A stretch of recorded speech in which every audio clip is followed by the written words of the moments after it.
예언 사역한다니까 그냥 즐기러 오는데, 예언도 즐기는 거, 예언은 도구입니다.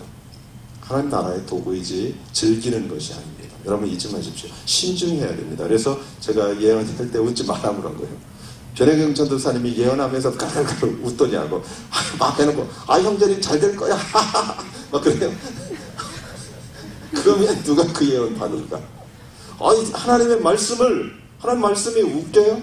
웃길 때는 웃어야지. 그렇지만 하나님 말씀은 지금 한 사람의 인생에 대해 심각하게 준 거잖아요. 그러니까 그걸 정말 하나님을 섬기듯이 말씀을 통해서 그를 섬겨야 됩니다. 그래서 예언은 즐기는 것이 아니라 사람들, 이 땅의 필요를 위해서 주신 귀한 거라는 것을 알아야 됩니다.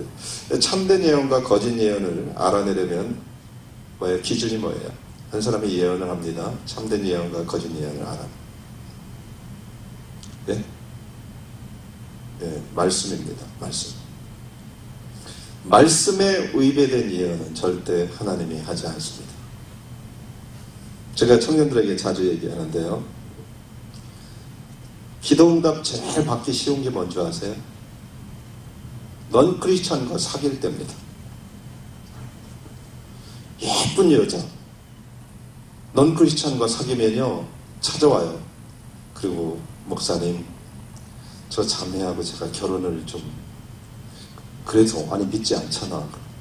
제가 전도하는 마음으로 그래서 꼭 믿음의 가정을 만들고 하나님 뜻은 아닌 것 같은데 목사님 그래도 제가 양털을 한번 내놓고 싶습니다. 양털이 뭐예요?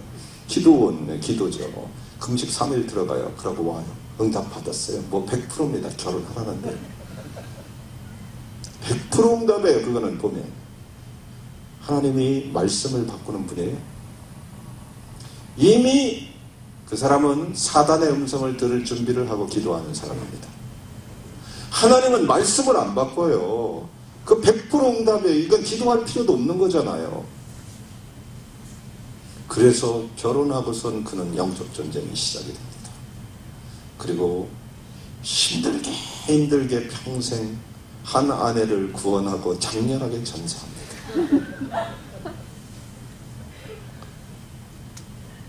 한 여인을 위해서 그는 헌신했다. 묘비는 멋있을지 모르지만 하나님이 볼 때는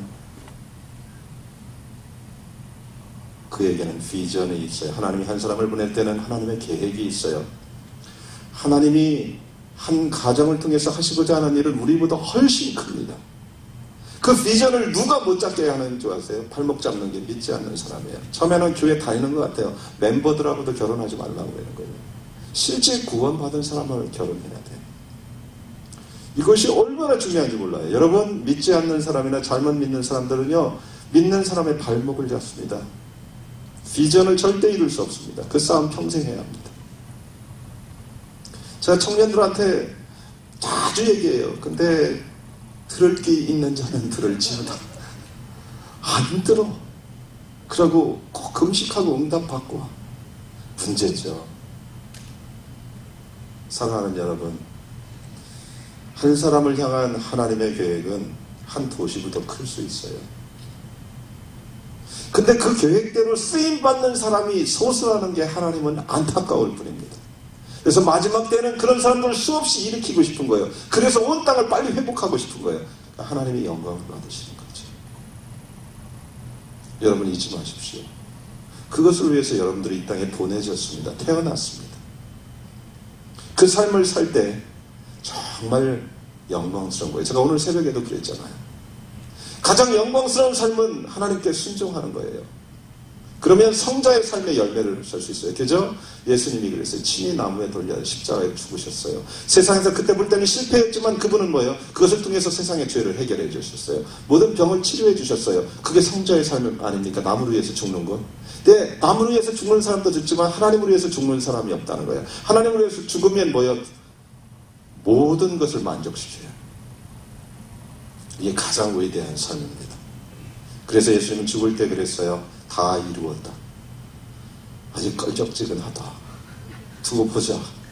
내가 다시 부활하면 가만두지 않을 거야. 내가 하나님의 아들인데 나한테 침 뱉었지. 하나님 억울합니다. 내가 내 때를 맞이한 것 같아. 이스라엘 왕으로 등극할 시기에 이게 뭡니까? 이렇게 하지 않았어요. 그분은 실제 인류의 모델이에요. 그죠? 그래서 두 번째 아담이라고 그러죠. 자기가 누구인지 알았다는 거예요. 내가 하늘로부터 보내심을 받고 하나님의 자녀고 어떻게 살아야 되는지를 알았어요. 그것이 한 나라를, 온 땅을 뒤집을 수 있는 파워가 있다는 걸 알았어요. 십자가가 실패한 게 아니라 뭐예요? 성경은, 역사는 뭐래요? 이것을 통해서 하나님이 한 사람을 통해서 온 땅을 구원하셨다는 거예요. 순종이 하나님의 능력을 취하게 만듭니다. 가장 위대한 삶을 살게 만들어요. 예언자는 순종하는 사람들이에요. 모든 크리스천은 세상의 것을 추구하는 게 아니라 실제 진리를 추구하면서 그분을 왕으로 섬기는 사람들이에요. 이것이 선지자예요. 이거 해갖고 제가 타주에 강사로 가고 뭐 이렇게 해서 예언대로 참 비전이 이루어졌다. 이러면 저도 끝난 거예요. 이게 잘못 가고 있는 거예요. 하나님은 비전보다 크신 분입니다. 하나님을 놓치면 안 돼요. 하나님을 놓치는 순간 제가 그랬어요. 종교가 됩니다. 그리고 우상이 됩니다. 내가 우상이 돼요. 예수 그리스도를, 그분을 계속 추구하는 겁니다. 이 거짓 예언을 알려면 반드시 성경을 내가 깊이 알고 있어야 됩니다. 그래서 선지자 학교 여러분들은 무엇보다도 성경을 일독하실 수 있어야 됩니다. 빠른 시일에. 제가 찬송할 때도 세 가지를 갖고 하죠. 성부, 성자, 성령이 다 하나님이에요. 또 우리 찬송도 막연하게 무엇이든 좀 구체적으로 하자고요. 그래서 뭐예요? 제가 이제 그것까지는 제자훈련이 안 들어가서 여러분들 우리 교회에 아직 제자훈련을 제가 해야 되는데 지금 시간이 없어서 일주일에 제자훈련에 들어가면 성경을 어떻게 읽을 것인가 부터 쭉 가르쳐줍니다. 돈 내고도 못 배웁니다. 근데 거기에 보면 뭐예요? 성부, 성자, 성령님에 대한 지식이 별로 없어요. 막연해요. 그분에 대해서 제가 잠깐 맛보기로 어떻게 성경을 읽어야만 알려주냐면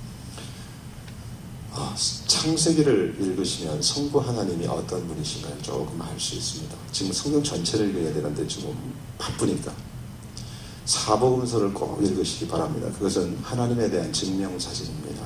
하나님은 이런 분이지, 그 예수님입니다. 성자 예수님.